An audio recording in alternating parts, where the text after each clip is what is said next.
Hey, good morning, good afternoon, good evening, wherever you may be. Scott Luton and the one and only Marty Parker with you here on Supply Chain Now. Welcome to today's live stream. Marty, how are you doing? I couldn't be better. You know why, Scott. I sure do. Oh, what a weekend y'all had. I don't want to let the news out there unless you'd like to put it out there. It was epic. My daughter Becca, Dr. Becca Osmer now, married Jack Osmer on Saturday, and it was spectacular. That is incredible. Congratulations to, was it Mr. and Dr. Osmer or something like that, Marty? I Yeah, get she that is now Dr. Oz. Dr. She well, really is. She has her that, doctorate in occupational therapy. wow, that is incredible. What a year she's having. So, on behalf of our entire team here at Supply Chain Now, congrats and prayers and best wishes, and just a wonderful, wonderful weekend. So great to have you here, Marty. After a weekend like that, we get to dive into the world, the global world of supply chain. Are you ready? I am ready. So, folks, today, as always, is the buzz where every Monday at 12 noon Eastern Time, we discuss a variety of news and developments across global supply chain and the global business world. We got some great stories to get into. On the front end, Marty and I are getting into how retailers and their supply chains are dealing with online shopping trends impacted by inflation, that little dirty I word, the ever evolving automotive landscape, especially in China. And then about halfway through the show, I think they call that, is at the bottom of the hour, Marty? I get that right? Does that sound right? The bottom of the hour? 12:30? Yes. Okay. The top, the bottom, it's easy. It confuses me too easily. But hey, we're going to be diving into AI and technology with special guests Jorge Morales and Thorsten Mebs from our friends over at ISCEA. They're going to join about 12:25 p.m. Eastern time. So buckle up and get ready. Now, Marty, before we dive into the first topic here today, two quick things for our audience. Number one, hey, folks, give us your take in the comments. Let us know what you think, whether you're tuned in to LinkedIn or YouTube, Facebook, X, you name it, no matter. Let us know what you think. And secondly, if folks enjoy the show today, hey, we'd love for you to share it with a friend, your network. They'll be glad you did. We're offer a money back guarantee. Is that right, Marty? Absolutely. Absolutely. Satisfaction money back guarantee. All right. So we got a lot to get into here today. I want to start with that said, over the weekend, Marty, we had a jam-packed edition. Let's see if I can find my graphic here. I love this image, right? I love this image, and we really celebrated the human factor. So get this, Marty. Last week, Kevin L. Jackson and I sat down and recorded a video podcast we're going to be dropping soon.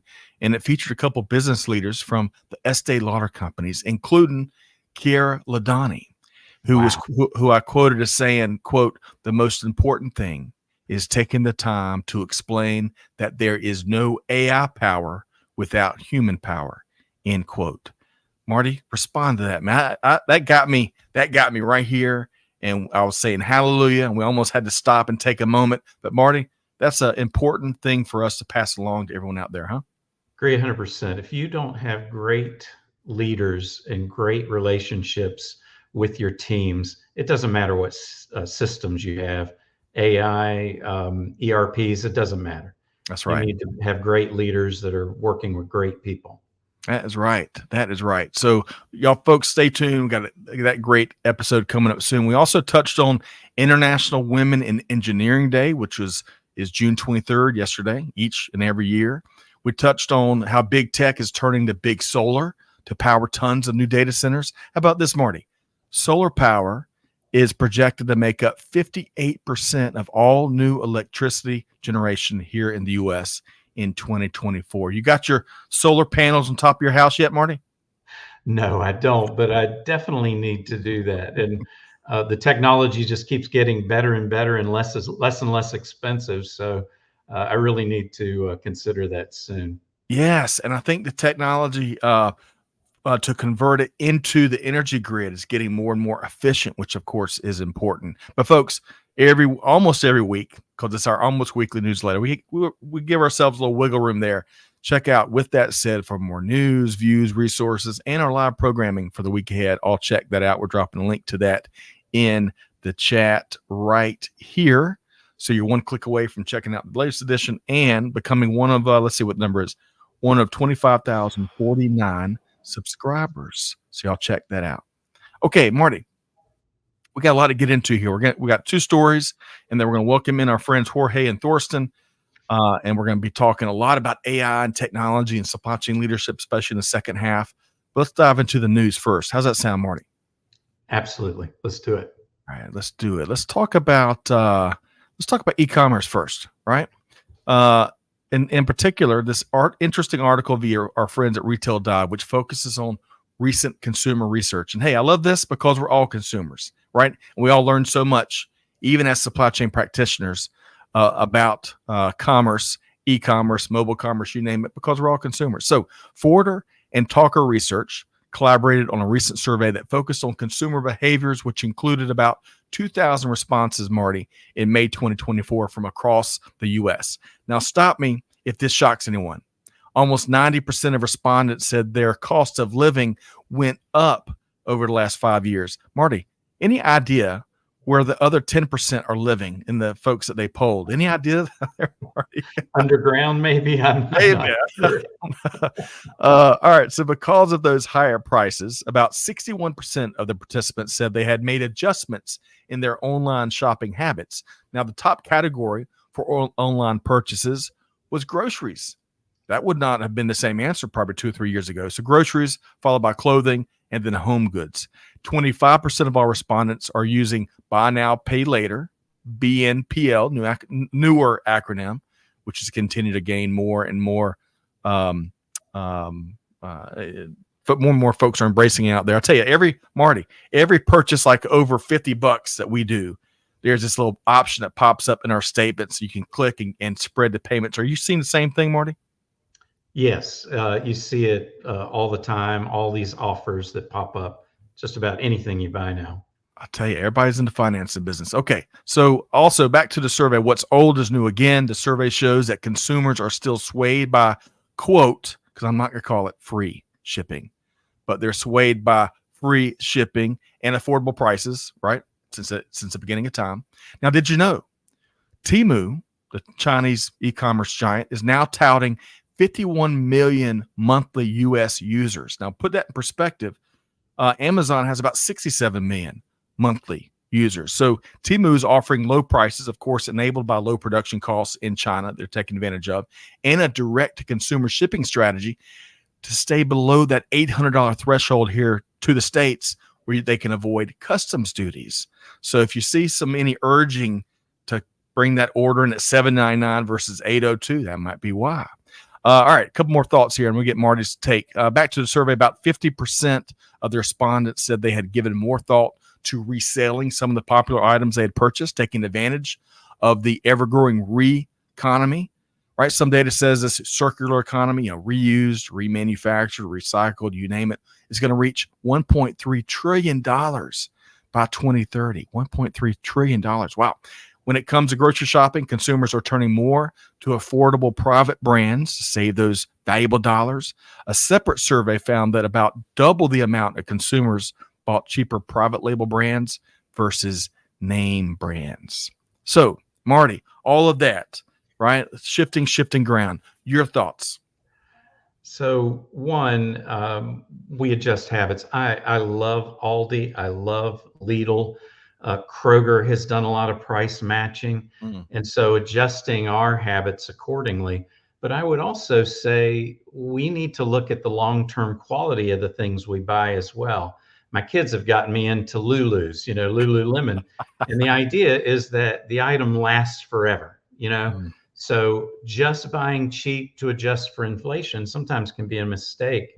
And you end up with a bunch of stuff that's lower quality. So those would be the two things that I would think about. Well said, Marty. And of course, the supply chain organizations behind all these organizations that continue to shift and pivot and tweak and adjust based on, consumer buying behaviors, which are ever evolving.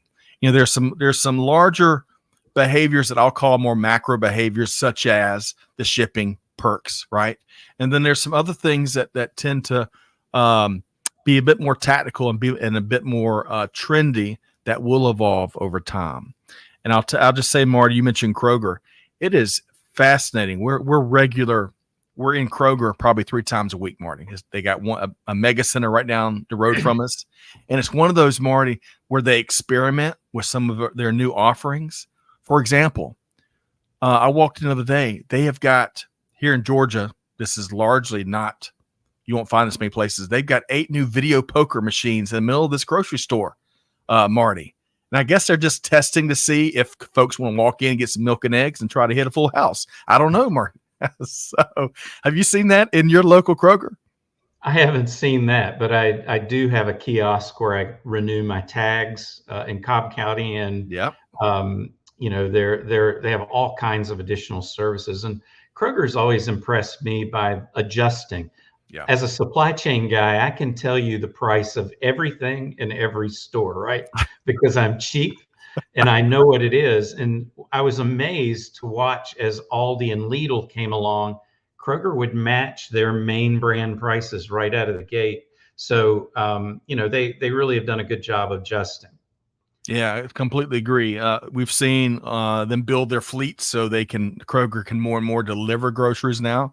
I remember watching Publix try to do that about 10 years ago when me and Amanda really just fell in love with the idea of someone bringing groceries and maybe even putting it up in our cabinets, right? We never got to that point, but it's as the numbers bear out, groceries, number one item that at least these 2,000 people are purchasing online. So we'll see. Keep our finger on the pulse, especially the impact on global supply chains. Let's see here. We dropped that article right there in the chat from our friends at Retail Dive. So y'all check it out. Let us know what you think. Hey, great to see our dear friend Maria that always comes back to various shows from beautiful Madrid, Spain. Great to see you, Maria. And look here, Mary Kate Love, the self-proclaimed team expert on online shopping. I love Mary Kate's perspective. Great to see you here today. All right, so Marty, let's see here. That was our first article that we're going to hit. Again, you can find that on Retail Dive via the links we provided. I want to move to this second one because this is fascinating. This is the automotive industry is where we're going next, particularly the Chinese market where things have really been changing for quite some time. So according to this report from our friends at CNBC, one Bank of America analyst, Mr. John Murphy, says the big 3 Detroit automakers need to exit the Chinese market ASAP. And of course, he's talking about General Motors, Ford Motor Company, and Stellantis. Now, China is the world's biggest automotive market, and American manufacturers have tended generally to have done well there over the years. But General Motors, which had laid claim to about 15% of the Chinese market less than 10 years ago, that's dropped to 8.6%, Marty, last year. Now, that last year was the first time GM's market share dropped below 9% since 2003. Chinese automakers are growing rapidly, changing the game. BYD, which I think is an acronym, Marty, Build Your Dreams, I think it's a BYD, is what it stands for. It topped Tesla in 2023 to become the world's largest seller of EVs. Geely, Geely, is another automaker. Dongfeng, to name just a few, 3 of those. These companies are looking for new ways, too, to enter the U.S. market. Many are eyeing Mexico to build production capacity and facilities, get a little closer, making it a little bit easier to crack into that U.S. automotive market. And the Biden administration is countering all those objectives. They announced in May quadruple tariffs on Chinese-made electric vehicles. Now, in 2023, most folks may not know this, Marty. In 2023, China overtook Japan to be the world's #1 auto exporter. The U.S. fell to 6th. Now, one last thought. Marty, I'm going to get your thoughts here. This vessel, for folks that are watching us here, this is what they call a RoRo, a roll-on and roll-off vessel, right? You see all the vehicles there. I'm not sure. I don't know how many vehicles, probably depends on, obviously, the size of the ship, can fit in one of these RoRos. But the one here is a larger one, and you'll see these little ramps on either end for it to do just like we said, roll on and roll off. You'll see these down at the ports of Georgia. You'll see them up at the Baltimore port, Marty.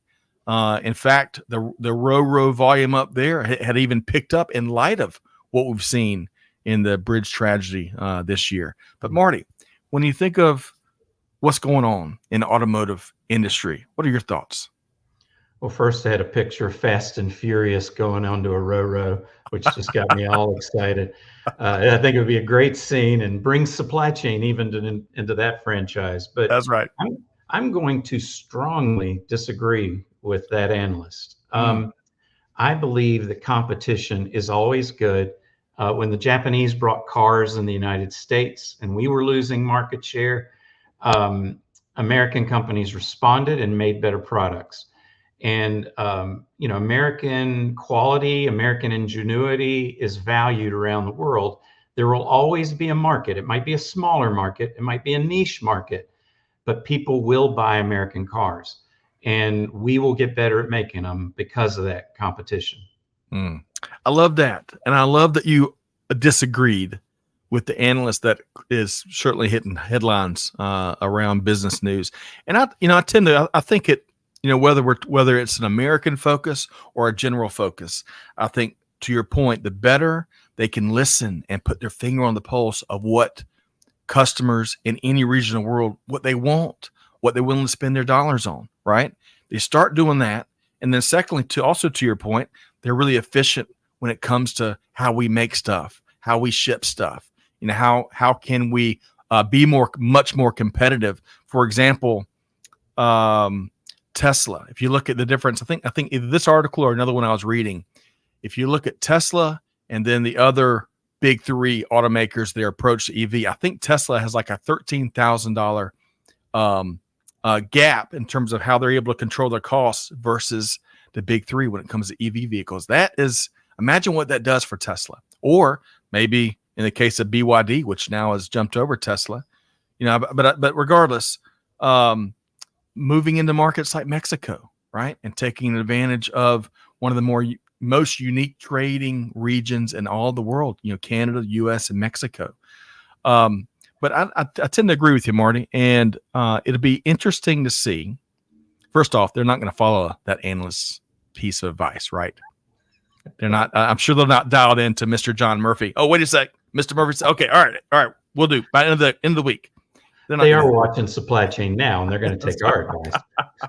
They're listening to Marty Parker for sure. But regardless, fascinating. The automotive industry is one of those industries that is so, for me, it's captivating to watch it evolve, because in such a interesting way, it's like a microcosm of global manufacturing in many ways. So we'll see. We're going to keep our finger on the pulse of what's going on there. But y'all check out this article and let us know what you think, right? This again one more quick comment. Sure. Cars aren't going to have steering wheels in 10 years. They're going to be driving themselves, and we are amazing at software and that kind of technology. So those are the cars that are going to be winning out, and so abandoning markets at this point makes no sense. That's a good point. No longer, maybe they'll be merging the automotive industry with high tech, because they're now basically computers on four wheels, right? That's right. So we'll see. And again, we dropped the link there in the chat. Check it out. Y'all let us know what we think, what y'all think. We'd love to hear you. Speaking of, Larry Klein is back from Albany, Georgia. LK, how you doing today? Great to see you. Let us know what you think. He's in the manufacturing industry. I'd love to get your take there. And hey, Mom, Leah Luton, dialed in from Aiken, South Carolina, where I bet, Marty, it's almost as hot as is here in Metro Atlanta. Goodness gracious. The electric company, I bet they're liking it these days. I can only imagine. That's what we'll be needing to do. Enjoy now, pay later, or AC. Is that right, Marty? Yes. All right. Well, folks, Marty, we are very efficient covering, with that said, covering the ever-changing e-commerce consumer behaviors, and of course, the automotive industry. And Larry says, speaking of automotive, give me an old gas guzzler any day of the week. Marty, I would love to have, speaking to Larry's comment there, like maybe down the road when we maybe win the lottery or something, and we can afford older cars that it's expensive to keep them running. One of those long Cadillac Eldorados, convertibles with the doors are like 8 feet long. That would be pretty cool to zip around in Atlanta for a day or two, huh? What you think? I drove a 71 Buick Skylark for 23 years. So I am all over that, Larry. Love it. Restored it. It was just a beautiful thing. Oh, I love it. All right. Good stuff. Good stuff. All right. Speaking of good stuff, we've got two wonderful guests coming in today. Hey, you know what? Hang on a sec. There's one more thing I wanted to ask you, Marty, before we bring in our guests. Because when we take these little snapshots in e-commerce, right, which is, as Greg and many other put it, it's just commerce these days, right? It's so prevalent. Lots of challenges, no shortage of challenges there. And of course, the automotive industry, no shortage of challenges there. So the supply chain leaders behind that's involved in these industries, they're dealing with a lot, right? So I'm going to ask you, what is one skill? There's many. Yes, there's many. But what is one skill you'd recommend our audience sharpening so they can be better supply chain leaders to better tackle these and many other challenges out there? So I'm going to take this skill from my friends Kimberly Evans at Relations Research and Carl Liba at getmorecurious.com, and that's curiosity. Leaders need to be curious. They need to be working on listening skills, and they need to be able to adapt to their people's needs and their systems needs and their supply chain needs. And so I learned that from my wife. She would ask me, Marty, are you listening to me? And if I said yes, I had better been listening.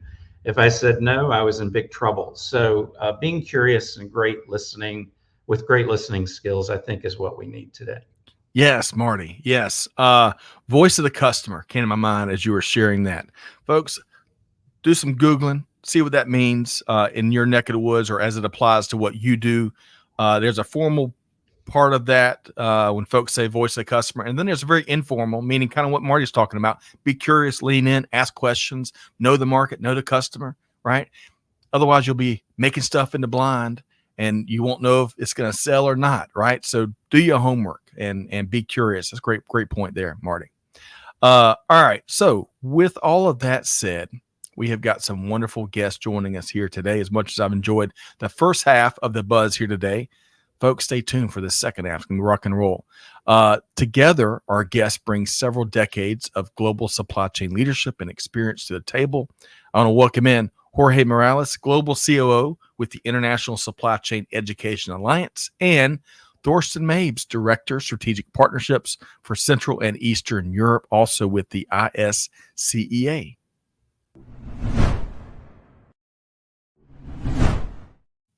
Hey, Jorge, how you doing? Hello, good. I'm very good. Thank you very much.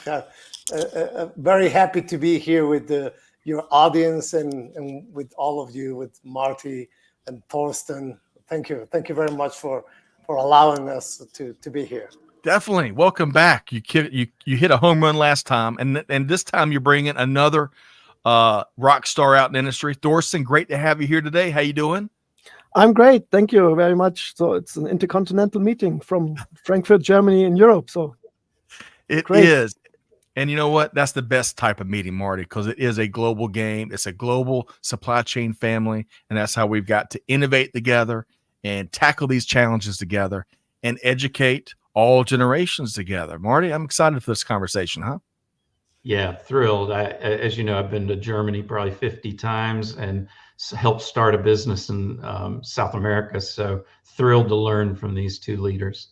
Man, okay. We're going to dive into those 50 trips on another show soon here, Marty. But hey, folks, let's have a little fun first. Here's a little fun fact, and then I'm going to get Jorge, Thorsten, and Marty weigh in on it. Did you know on this date, June 24th, back in 1817, the first coffee plants were planted in Hawaii on the Kona coast?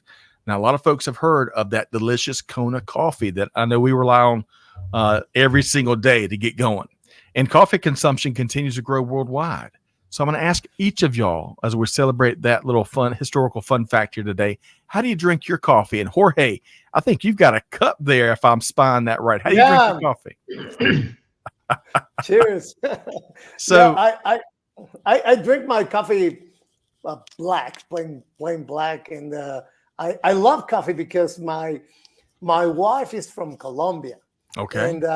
And I travel a lot to Colombia, and they have, even though we have good coffee over here in Mexico, it's no match to the coffee you can get in Colombia. They really make the best stuff. Oh, agree. Colombian coffee. It is like the Cadillac brand or the, I need to update that reference, but it is a premier coffee brand and it is delicious.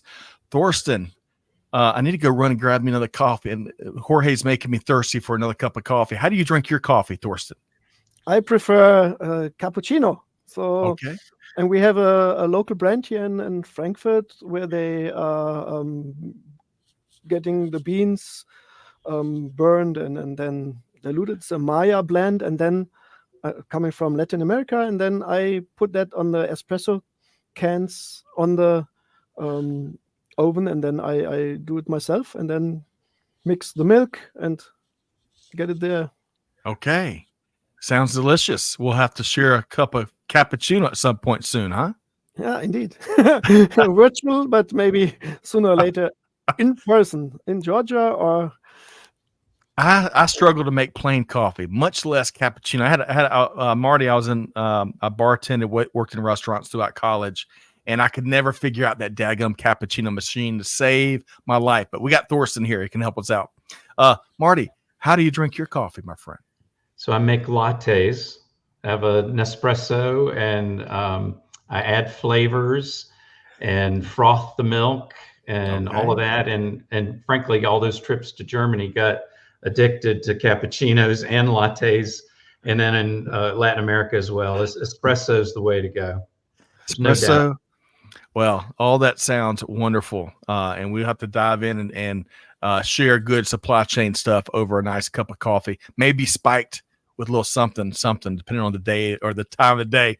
I think this is Amanda back here. Amanda says, I'm very unpicky about my coffee and drink it black too. That way, no matter where I am, as long as I have coffee, I'm good to go. I like that practical approach there. Very well said, Amanda. And folks, let us know how you drink your coffee. What kind of coffee you like? What do you put in it? We'd love to get your comments there. All right, got a lot more to get into here today. Jorge, Thorsten, and Marty. And I want to start with this article here. We're going to pop up this image here. And great read here by a longtime friend of the show, Guy Couton, or Couture. I'm not pronouncing that quite as sharp as I should. Guy Couture.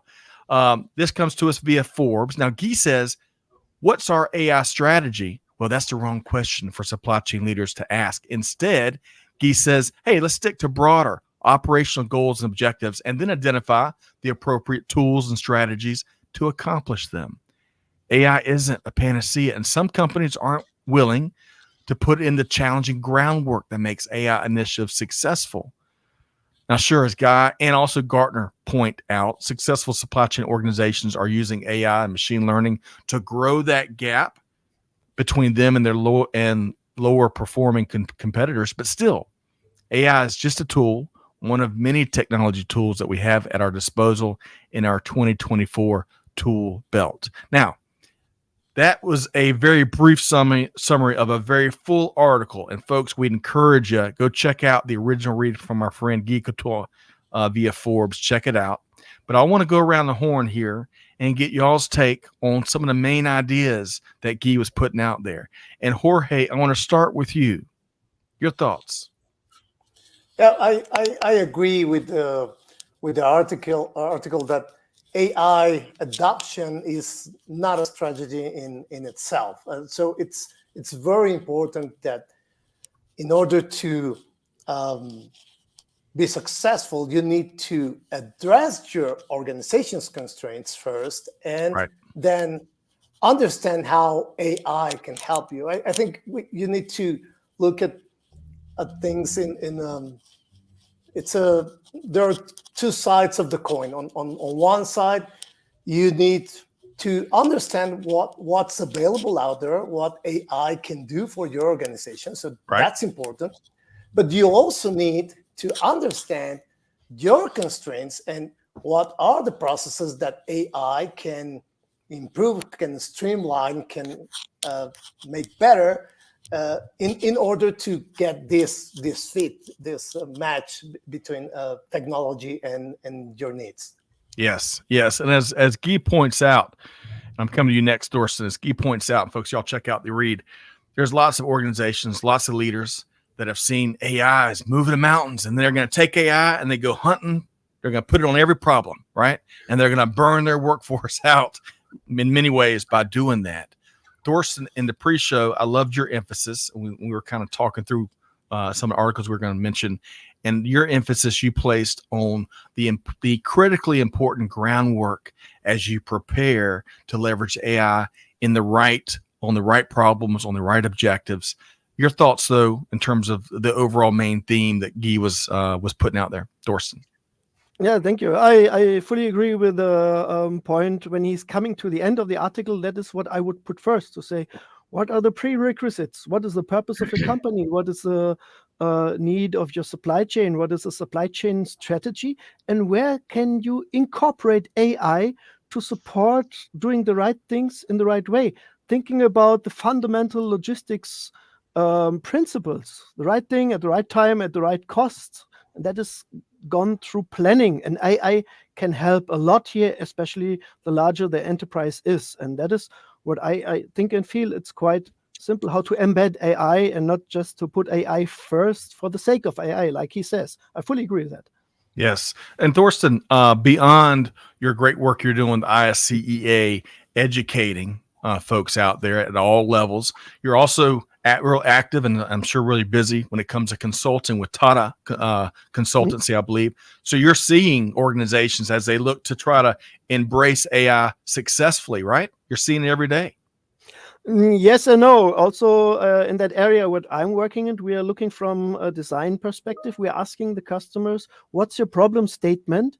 And then trying to identify what needs to be done and how we can embed AI rather than putting the technology first. It's more about what is the desire, what is feasible, and what is viable. And then we try to build that as a unique solution. Yes. Marty, Thorsten's response here, we need to shout it from the mountaintops. What is the problem that we're trying to solve? Let's start there. How about that? Marty, your thoughts? Yeah, both points were right on. And, I'm a chief strategy officer fractionally, and you've got to start with what the company's strategy is and how they're going to win in the marketplace and how they're going to make more money. And so what are the things they are then doing that technologies like AI enable efficiencies, enable better interface with customers, enable better interface with employees? So that problem statement is mission critical to establishing your company strategy to win in the marketplace. That's right. Well said, Marty. Well said. Let's see. Larry says AI is no good unless you have a good foundation. Problem where I am is it's being fielded to folks who don't know how to use it properly. It's like giving an iPad to a mountain man who's never even seen a television. That goes back, Thorsten, as you were talking in particular about that critical pre-work, right? And in fact, Marty, you and I, we were talking earlier at the very beginning of the show about Chiara Lodani with the Estee Lauder companies. And it's when they were talking about all the cool things they're doing with modern technology, one of the things that they pointed to is the pre-work and how they worked with their incredible human factor to help lay the ground and prepare the organization to lean into these new technology initiatives, right? No one likes getting surprised, right, Marty, Jorge, Thorsten? No one likes getting surprised. We need, and what's old is new again with communication, right? The power of communication, especially in this ever rapidly evolving, innovative, but also disruptive time frame. I think leaders' communication skills are getting tested in very powerful ways. Marty, would you agree? No, absolutely. Great leaders, like we talked about before, are curious, want to learn these new technologies to keep up, and help their employees get the training they need to incorporate them as well. That's right. Digital skill upskilling. We're seeing a ton of that. And we're going to talk on a great opportunity that Jorge and Thorsten are building for the market out there towards the end of today's show. Last word. We just touched on, and Thorsten and Jorge, before we move on to this next one, whether it's communication or other leadership skills that AI and other innovative elements in the current industry is testing, what would you point to, Thorsten?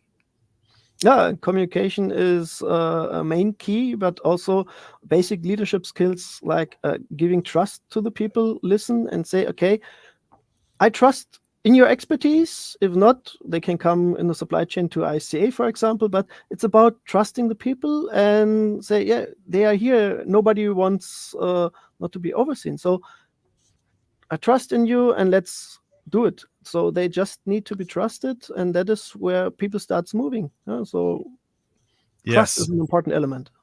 Thorsten, I would, beautiful, completely agree. I think trust is the lifeblood of organizations out there. And we probably all have had an opportunity to work in organizations throughout our careers. They had lots of it.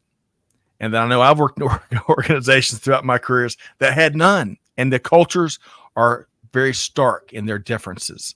Jorge, give you the final word here as we were opened up with this this great Forbes read by our friend Guy about we're asking the wrong questions and we're doing it wrong. Your final thought there, Jorge. Well, I think that's very important to understand that we are really living a very particular situation at this moment. There's a lot of buzz around AI, a lot of Chatter. chatter, but also a great need of knowledge and understanding, and in order because we all fear what we don't understand, and it's really important that we put that fear aside and try to become involved and to try to understand in the same measure that we understand things, we will be able to move forward. Yes. Jorge, I love those thoughts. And that's a perfect segue for this next article about fear and some data along with it. But before we do that, I was going to point out, Marty, Jorge, and Thorsten, Guy Coton is vying for the best dressed leader in supply chain. And he knows that. I remind him all the time, but look at that sharp suit with the flowers and the boutonniere, all that good stuff. So Guy, well done on this read here. But I want to flip to, speaking of never fear, Jorge. Let's talk about this article here from our friends at ZDNet, because we got to tackle that fear that many out in the workforce have. Now, Forrester research says that as much as 86% of the U.S. workforce across the board fear that lots of people are going to lose their jobs, AI and automation. And I'm sure that similar concerns globally. This the research is just in this article happens to be focused on the U.S. workforce. However, as Deborah Bonami, I hope I said that right, with Rakuten says, fear less. Quote, this isn't something to be afraid of. The only thing we should be afraid of is if we continue to be the person who says, oh, I don't need it. It's not going to impact me. Those are the people whose jobs will be impacted negatively, end quote. Now, Thorsten, I love this read. I enjoyed the data side as well as the gut side, I'll call it, of the point of view in the ZDNet article. But what are your thoughts about the fear that's out there? I think it's a matter of education, and it is an opportunity to make a change. AI is just a part of the digital transformation. So there's a lot of opportunities for anybody around the globe not losing a job. It's just about doing the right skills, educating. The more AI solutions in the companies that we have, the more programmers we need. And everybody's having access. We are talking here. I'm in Germany. So that is what I think, if the programmer is in Kenya or wherever. So I see a huge opportunity for the whole world to participate in growth and development. It's just about education and training. Yes. And I would add, Thorsten, folks out there raising their hand, volunteering to learn and to, getting out of their comfort zone and stepping into a world that they don't know as much about, but they're willing to learn it, right? And apply that learning, which is really important. Jorge, your thoughts here about the fear, how to tackle it, how leaders should respond. Your thoughts? Well, I agree with you that this is not a local thing. It's it's a global concern. I was last week in South Africa at the SAPIX conference, Right. and they referred to AI as the scary word, and and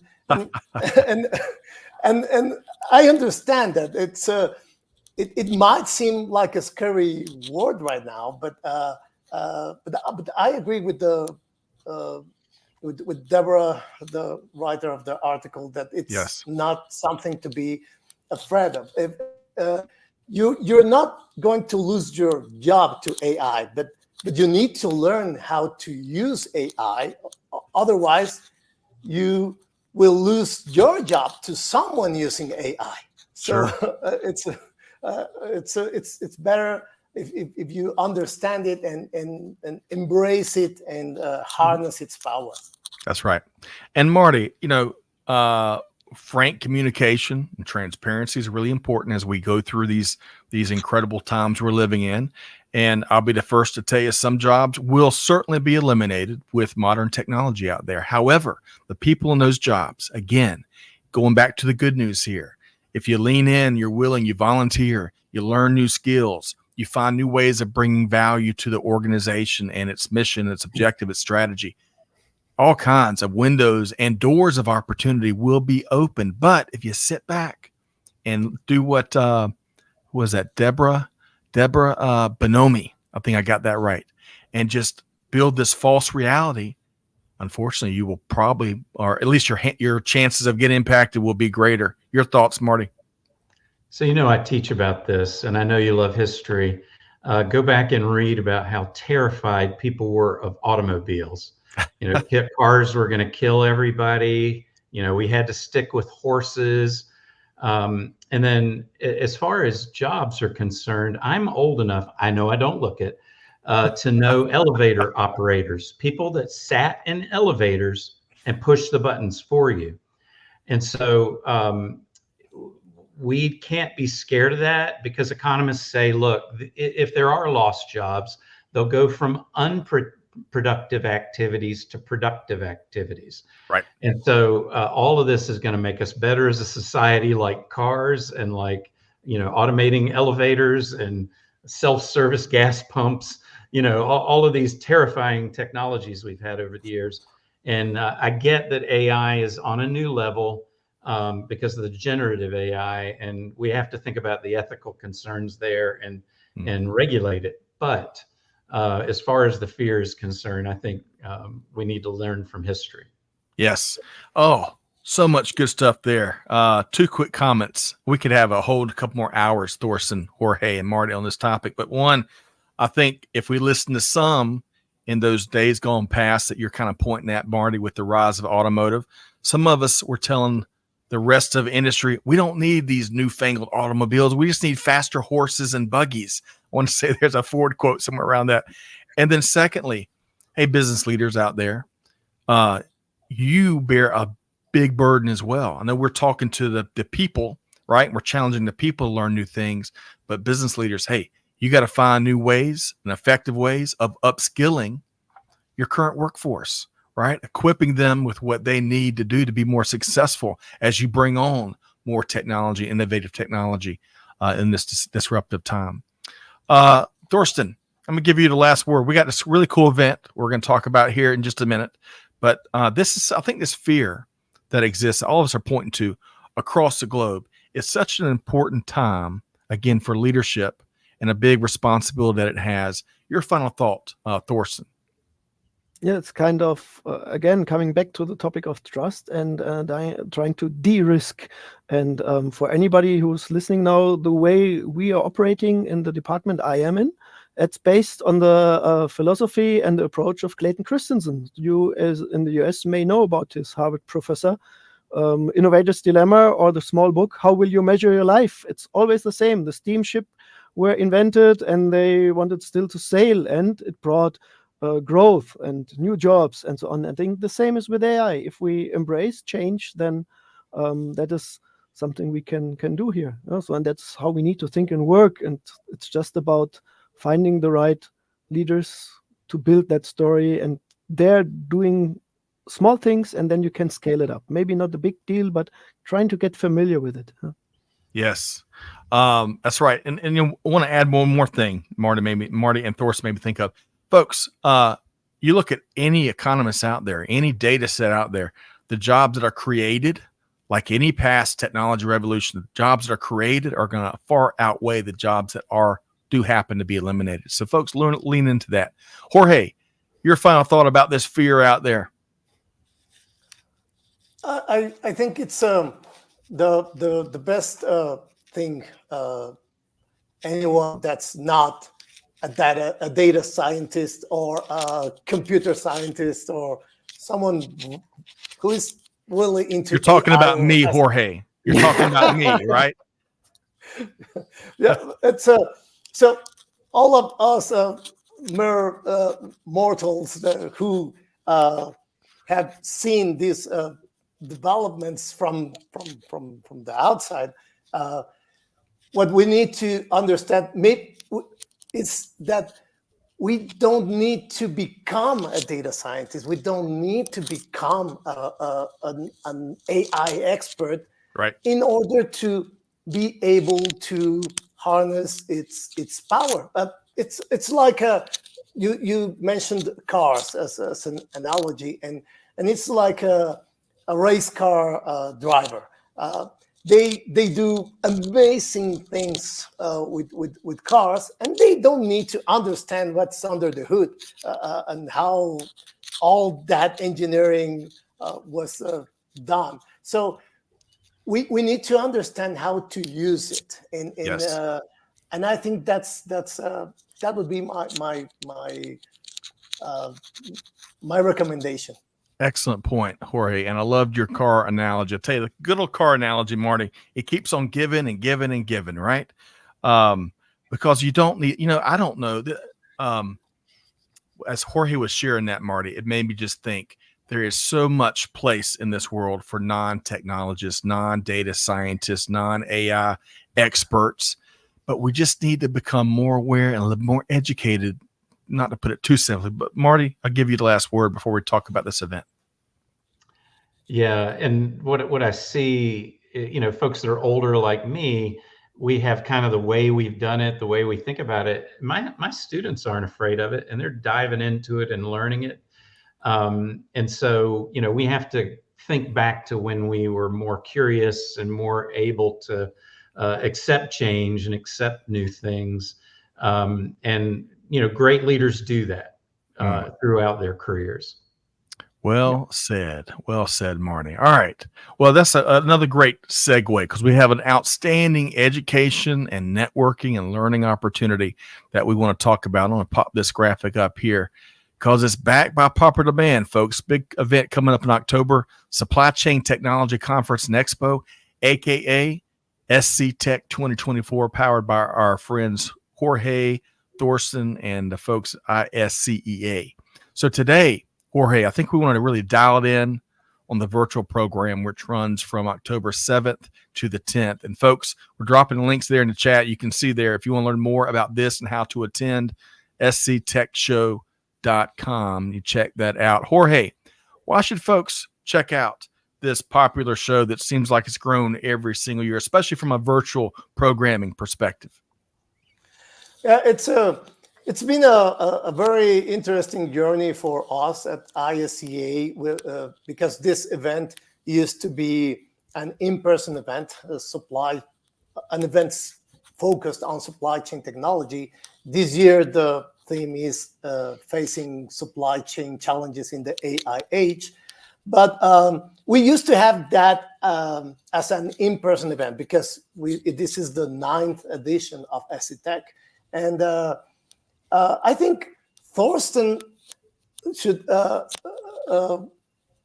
can provide us with more light on the topic of getting this program into the virtual realm, because he was given this task and he faced that challenge very, very, very well back then when we had the pandemic. The first time we had to move on to do the show with without a venue Right. during the pandemic. To meet the And people Thorsten, where they are, right? yeah, Thorsten Yes. was responsible for the first virtual ISCEA Tech. So I think he should bring some light on that Okay. experience. So Thorsten, tell us more about the virtual programming for the 9th ISCEA Tech program. Your thoughts, Thorsten? No, in general, when we started 4 years back with the virtual, the ICA was asking me to help to build a story. And so we were thinking about not just jumping in single topics rather than connecting dots. So on the first day, we started with strategy and thinking a bit in terms of design and conceptual approaches, then moving along the chain from customer through manufacturing, through supply and sustainability.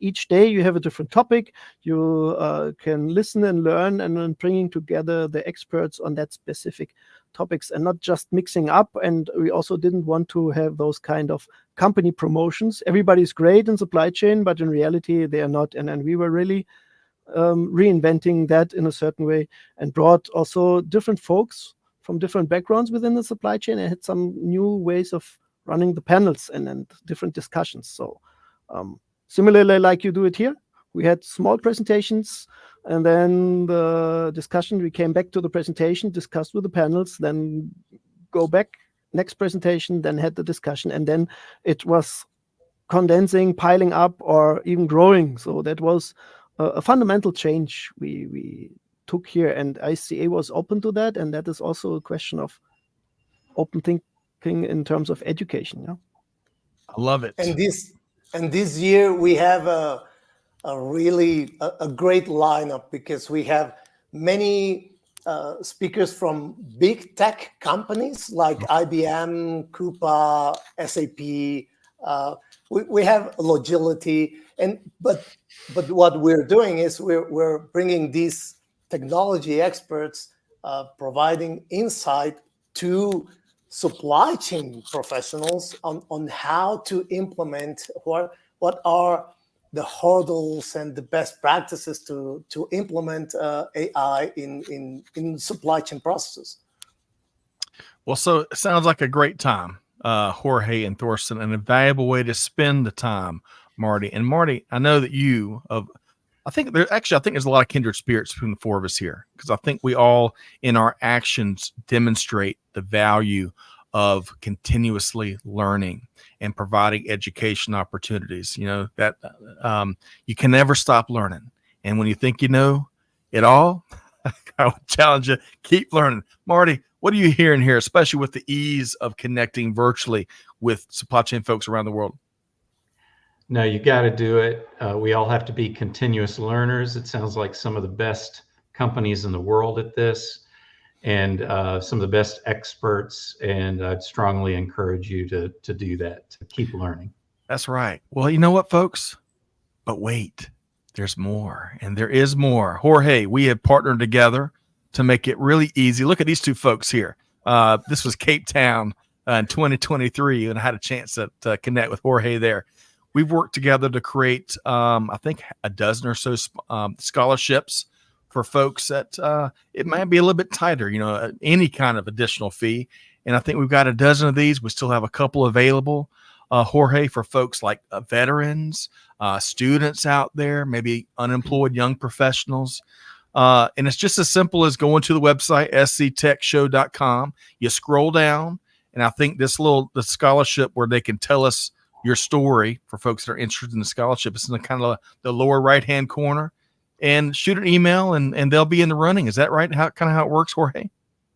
Yeah, that is correct. They email the global desk, and we just we read their story, we validate their story, and if they're students, they're veterans, they're supply chain professionals in need, we are happy to hand them the scholarship. So please go to the website and send us a message with your story. That's right. Do it today, folks. Do it today, because I promise you they're going to be gone. It's June right now. We got a few left. October is still, you might be thinking, us 4 months away. You better act. They'll be going and they'll be gone. So check that out. We're going to show the link one more time.